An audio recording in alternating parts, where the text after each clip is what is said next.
Hello friends, അപ്പോൾ ആലപ്പുഴയുടെ pre primary എക്സാമിൻ്റെ എല്ലാം വന്നല്ലോ, ഡേറ്റ് എല്ലാം വന്നു. എല്ലാവരും നമ്മുടെ ഹോൾ ടിക്കറ്റൊക്കെ ചെക്ക് ചെയ്തിട്ടുണ്ടെന്നൊക്കെ വിചാരിക്കുന്നു. ജൂൺ 20-ാം തീയതിയാണല്ലേ. അപ്പം നമ്മുടെ ഹോൾ ടിക്കറ്റിലെ എല്ലാ ഡീറ്റെയിൽസും സമയവും എല്ലാം കൃത്യമായി നോക്കണം കേട്ടോ. അപ്പം ഞാൻ ഇന്ന് പഠിച്ച കുറച്ച് കാര്യങ്ങൾ ഞാൻ നിങ്ങളുമായിട്ട് ഡിസ്കസ് ചെയ്യാൻ വന്നതാണ്.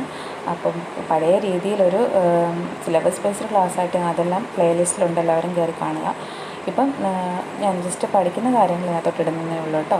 അപ്പം നിങ്ങൾക്ക് ഉപയോഗപ്രദമാകുന്നുണ്ടെങ്കിൽ കമൻറ്റ് ബോക്സിൽ അറിയിക്കുക.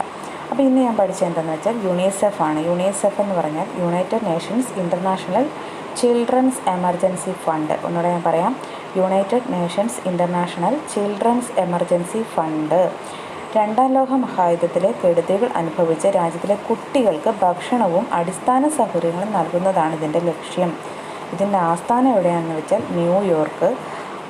ഇത് സ്ഥാപിതമായത് 1946-ലാണ്. 1946 വർഷം ഓർമ്മിച്ച് വെക്കുക. 1946. എവിടെയാണ് ആസ്ഥാനം എന്ന് പറഞ്ഞാൽ ന്യൂയോർക്കാണ്. അതുകൂടാതെ യുണിസെഫിനകത്ത് സ്ത്രീകൾക്ക് സഹായമുണ്ട്.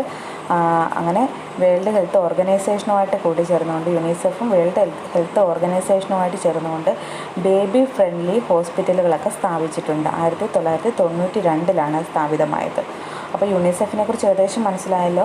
യുണിസെഫ് രണ്ടാം ലോക മഹായുദ്ധത്തിലെ കെടുതികൾ അനുഭവിച്ച് രാജ്യത്തിലെ കുട്ടികൾക്ക് ഭക്ഷണവും അടിസ്ഥാന സൗകര്യങ്ങൾക്ക് നൽകുക എന്നായിരുന്നു അതിൻ്റെ ലക്ഷ്യം. അപ്പം കുട്ടികൾക്ക് വേണ്ടിയുള്ള ഒരു സംഘടനയാണ് കേട്ടോ. പിന്നെ സ്ത്രീകൾക്കും ഉണ്ട് അതിൻ്റെ സഹായം. വേൾഡ് ഹെൽത്ത് ഓർഗനൈസേഷനുമായിട്ട് ചേർന്നുകൊണ്ട് ബേബി ഫ്രണ്ട്ലി ഹോസ്പിറ്റലുകളൊക്കെ 1992 രൂപീകരിച്ചിട്ടൊക്കെ ഉണ്ട്. അപ്പോൾ ഇതിൻ്റെ വർഷം ഏതാണെന്നറിയാലോ, 1946 ഡിസംബർ മാസമാണ് 1946. ഓക്കെ, 1946 ന്യൂയോർക്ക്, കുട്ടികളെ, സ്ത്രീകളെ, ഇത്രയൊക്കെ ആലോചിച്ചിരിക്കുക. യുണിസെഫ്. അടുത്ത് നമ്മൾ നോക്കുന്നത് യുനെസ്കോയാണ്.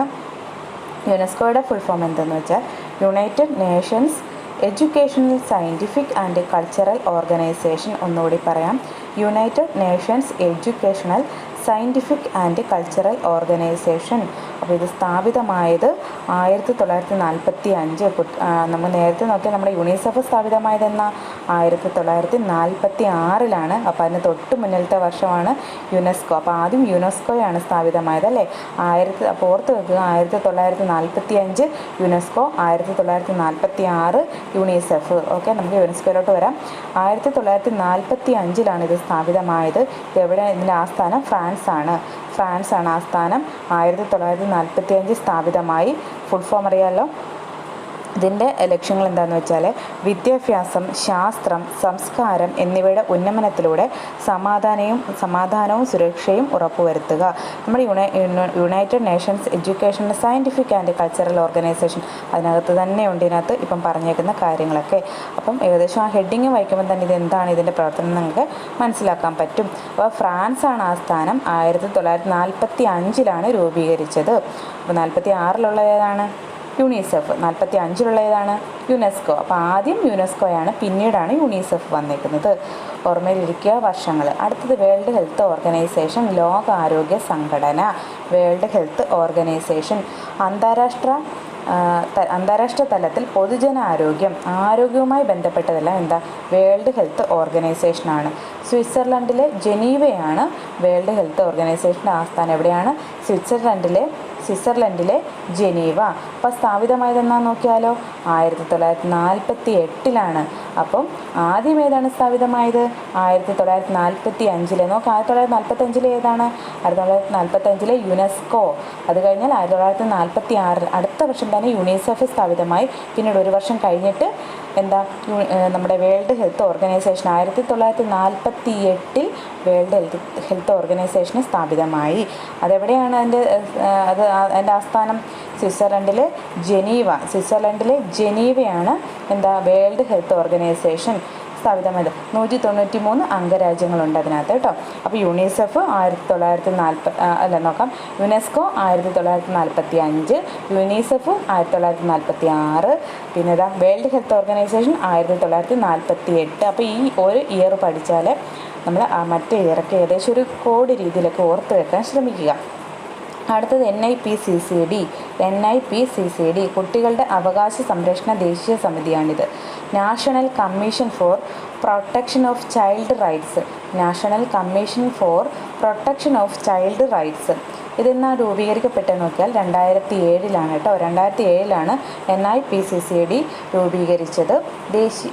അത്രയേ ഉള്ളൂ കേട്ടോ, അതിൻ്റെ അത്രയേ ഉള്ളൂ. കുട്ടികളുടെ അവകാശ സംരക്ഷണ ദേശീയ സമിതിയാണ്. അതിൻ്റെ കൂടുതൽ എന്തെങ്കിലും അറിയാമെങ്കിൽ കമൻറ്റ് ബോക്സിലോട്ട് ഇടുക, അറിയിക്കുക. ദേശീയ മനുഷ്യാവകാശ കമ്മീഷനാണ് അടുത്ത. ദേശീയ മനുഷ്യാവകാശ കമ്മീഷൻ സ്ഥാപിതമായത് 1993 ഒക്ടോബർ മാസമാണ് കേട്ടോ. 1993 അതിൻ്റെ ആസ്ഥാനം എന്ന് പറയുന്നത് ന്യൂഡൽഹി ആയിരിക്കും. അതിൻ്റെ ആസ്ഥാനം ന്യൂഡൽഹിയാണ്. പിന്നെ കേരള സംസ്ഥാന മനുഷ്യാവകാശ കമ്മീഷൻ ആസ്ഥാനം ഒന്ന് കണ്ണടച്ച് പറഞ്ഞു നോക്ക്, ഏതായിരിക്കും? തിരുവനന്തപുരം തന്നെ കേട്ടോ. തിരുവനന്തപുരമാണ് അതിൻ്റെ ആസ്ഥാനം. സ്ഥാപിതമായത് 1998. 93 ദേശീയ മനുഷ്യാവകാശ കമ്മീഷനും 98 കേരള സംസ്ഥാന മനുഷ്യാവകാശ കമ്മീഷനും സ്ഥാപിതമായി. അപ്പോൾ ഈ ദേശീയ മനുഷ്യാവകാശ കമ്മീഷനും കേരള മനുഷ്യാവകാശ കമ്മീഷനും ഓർത്ത് വെച്ചാൽ അതിൻ്റെ ഒരു ഇയർ ദേശീയം വരുമ്പോൾ, അതായത് രാജ്യത്തിൻ്റെ ഇന്ത്യയുടെ വരുമ്പം 93. പിന്നെ ഒരു 5 വർഷം കഴിഞ്ഞിട്ടാണ് കേരള സംസ്ഥാന മനുഷ്യാവകാശ കമ്മീഷൻ സ്ഥാപിതമായത്. അപ്പം ഇന്ത്യയുടെ ഏതായിരിക്കും ആസ്ഥാനം വരുന്നത്? ന്യൂഡൽഹി ആയിരിക്കും. കേരളത്തിൻ്റെ മനുഷ്യാവകാശ കമ്മീഷൻ ഏതായിരിക്കും? തിരുവനന്തപുരം ആയിരിക്കും. അപ്പോൾ ഞാനിന്ന് പറഞ്ഞത് യുണിസെഫ്. ആദ്യം നമുക്ക് യുണിസെഫാണ് ആദ്യം പറഞ്ഞതെങ്കിൽ ഇയർ വെച്ച് നോക്കുമ്പോൾ നമുക്ക് ആദ്യം യുനെസ്കോ നോക്കാം. യുനെസ്കോ പഠിച്ചു. 1945 ഫ്രാൻസാണ് ആസ്ഥാനം. പിന്നെ യുണിസെഫ് 1946 ന്യൂയോർക്കാണ് ആസ്ഥാനം. പിന്നെ വേൾഡ് ഹെൽത്ത് ഓർഗനൈസേഷൻ 1948 സ്വിറ്റ്സർലൻഡിലെ ജനീവയാണ് ആസ്ഥാനം. പിന്നെ NIPCCD അതായത് കുട്ടികളുടെ അവകാശ സംരക്ഷണ സമിതിയാണത്. 2007 രൂപീകരിച്ചത്. അതിനുശേഷം ദേശീയ മനുഷ്യാവകാശ കമ്മീഷനും കേരള സംസ്ഥാന മനുഷ്യാവകാശ കമ്മീഷനുണ്ട്. ദേശീയ മനുഷ്യാവകാശ കമ്മീഷൻ എന്നാ വരുന്നത്? 1993. അതിനുശേഷം 5 വർഷം കഴിഞ്ഞപ്പോൾ കേരള സംസ്ഥാന മനുഷ്യാവകാശ കമ്മീഷൻ രൂപീകൃതമായി. അതെന്നാണ്? 1998. ദേശീയ മനുഷ്യാവകാശ കമ്മീഷൻ്റെ ആസ്ഥാനം ഏതായിരിക്കും? പെട്ടെന്ന് പറയാം, ന്യൂഡൽഹി. അപ്പോൾ കേരളത്തിൻ്റെ ഏതായിരിക്കും? തിരുവനന്തപുരം. ഓക്കെ, അപ്പോൾ ഇത്രയേ ഉള്ളൂ ഇന്നത്തെ വീഡിയോ. ഇനി എന്തെങ്കിലും പറയാനൊക്കെ ഇതിൽ കൂടുതൽ എന്തെങ്കിലുമൊക്കെ ഉണ്ടെങ്കിൽ കമൻറ്റ് ബോക്സിൽ അറിയിക്കുക കേട്ടോ.